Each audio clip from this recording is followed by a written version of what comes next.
नमस्कार, मेरा नाम प्रशांत है और आप देखना शुरू कर चुके हैं डेली लाइन का डेली डिस्कशन शो। और आज का जो हमारा चर्चा का विषय है वो उत्तर प्रदेश की सियासत से जुड़ा हुआ है। उत्तर प्रदेश में समाजवादी पार्टी की लाइन और लेंथ से जुड़ा हुआ है। और वो ऐसा है क्योंकि पिछले एक साल से जिस तरीके से अखिलेश यादव पीडीए फॉर्मूले की बात कर रहे थे, यानी कि पिछड़ा, दलित और अल्पसंख्यकों को जोड़ने की बात कर रहे थे, कल से चीज़ें कुछ बदली बदली नजर आईं। समाजवादी पार्टी के प्रदेश कार्यालय में एक महापंचायत का आयोजन कराया गया। महापंचायत कौन सी? महाब्राह्मण महापंचायत। सवाल यह है कि अचानक पीडीए से सीधा 360 डिग्री कैसे घूम गए अखिलेश यादव?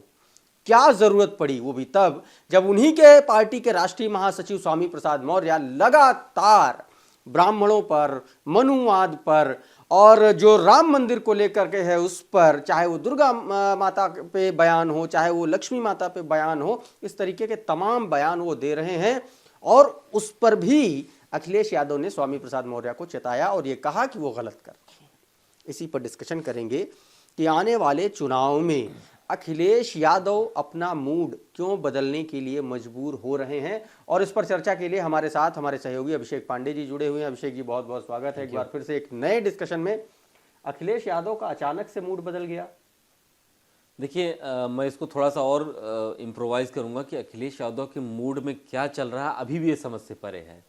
बदला तो था उनके सामने, भाई आपके सामने ब्राह्मणों की एक पंचायत चल रही थी। उन्होंने शिकायत की कि साहब आपके यहाँ के एक स्वामी प्रसाद मौर्य हैं, वो सनातन को ऐसा बोलते हैं, राम मंदिर को लेकर के तमाम तरीके के आपत्तिजनक बयान देते हैं और खामोश है समाजवादी पार्टी।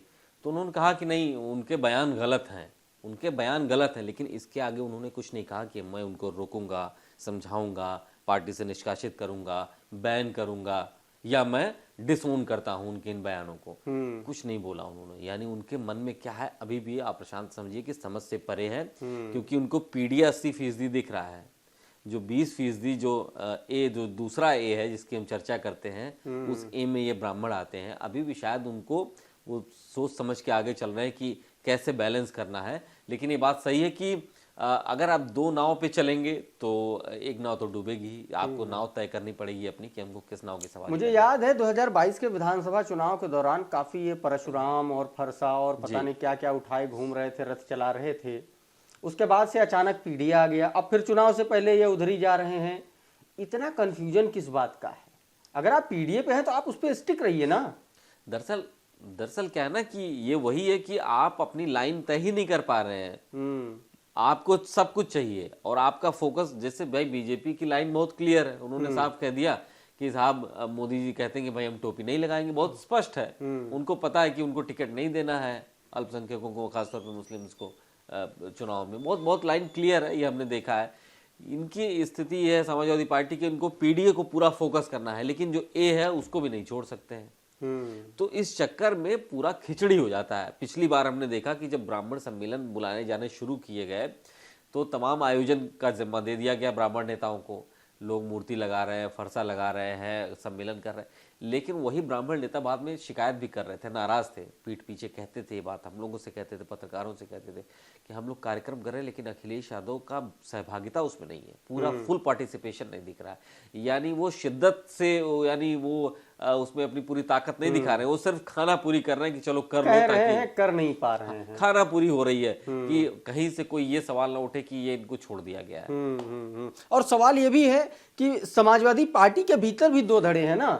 मनोज पांडे जैसे लोग भी हैं, आईपी सिंह जैसे लोग भी हैं समाजवादी पार्टी में, और लंबे वक्त से स्वामी प्रसाद मौर्य के इस तरीके के बयानों का विरोध करते आए और चेताते चले आए हैं कि पार्टी को बड़ा नुकसान होगा। उसके बावजूद अखिलेश यादव को ये बात समझ में नहीं आ रही। ये बड़ा सोचने का विषय है। वो भी तब जब अभी सहारनपुर से कांग्रेस पार्टी ने अपनी यूपी जोड़ो यात्रा शुरू कर रखी है, चला रखी है। वो ऑलरेडी उनको जोड़ने के काम पे लगे हुए हैं। लेकिन ऐसे में अब ये मूव अखिलेश यादव का, क्योंकि अभी देखिए राम मंदिर का भी उद्घाटन होना है 22 जनवरी को, और उससे पहले लगातार, क्योंकि अगड़ों को ये माना जाता है कि इन्फ्लुएंसर्स होते हैं, इन्फ्लुएंस करते हैं। एक आदमी 3 लोगों को 4 लोगों को इन्फ्लुएंस करता है। तो क्या अखिलेश यादव कहीं इस वाले ये वाला डर उनको सता रहा है कि अगर हमने इनको नहीं साधा तो मेरी चीजें और गड़बड़ हो सकती हैं?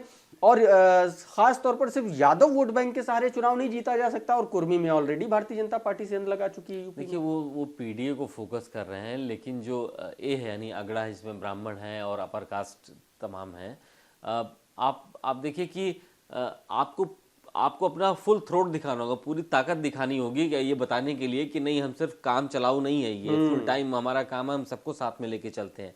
और अभी तक ये साबित कर पाने में, ये बता पाने में मुझे लगता है अखिलेश यादव और समाजवादी पार्टी असफल रही है। 2012 में अखिलेश यादव एक युवा नेता के तौर पे आए थे, उनकी फुल एक्सेप्टेबिलिटी थी, और मुझे लगता है कि ओबीसी समाज से ज़्यादा अपर कास्ट समाज ने उनका सहयोग किया और लोगों ने उन पर भरोसा जताया था, तब उनकी 224 विधायकों वाली सरकार बनी थी। लेकिन आज वो भरोसा नहीं दिख रहा है, क्योंकि आपकी पूरा फोकस आपका सिर्फ पीडीए पे है, एक ही तरफ नहीं है। एक को सिर्फ काम चलाओ, आपने अपने ब्राह्मण नेताओं को दे रखा कि आप लोग बात करते रहिए, हम बीच बीच में मीटिंग्स कर लेंगे, कोई कुछ कह देता है कि भाई अपमान हो रहा है तो हाँ ठीक है हम देख लेंगे, गलत कर। आप कॉन्क्रीट कीजिए ना। आप क्यों नहीं स्वामी प्रसाद मौर्य को कल ही आप बोले होते कि नहीं हम उन पे एक्शन लेते हैं, उनको सस्पेंड करते हैं पार्टी से, शो कॉज नोटिस भेजते हैं, उनके बयान को हम डिसोन करते हैं और उनको हम डिसिप्लिनरी एक्शन लेंगे। ठीक बात कुछ हुआ ही नहीं उसके बाद भी। कुल मिलाकर के गुड़ भी खाना है और गुलगुले से परहेज भी करना है। अखिलेश यादव का अगर यही रवैया रहा तो उत्तर प्रदेश में काफी ज्यादा मुश्किल हो सकती है, क्योंकि आप दो नाव पर एक साथ नहीं चल सकते, आपको अपनी लाइन क्लियर करनी पड़ेगी। और चुनौती ये भी है कि अगर आप पीडीए से हटते हैं तो आपका एक वो धड़ा है वो भी नाराज हो जाएगा, और अगर आप पीडीए में एक जो एक्स्ट्रा ए है, जो अगड़ों वाला ए है, उसको अगर आप जोड़ते हैं तो आपके लिए ऑलरेडी बहुत ज़्यादा गुंजाइश है नहीं, क्योंकि उसमें ऑलरेडी भारतीय जनता पार्टी ने सेंध लगा रखी है।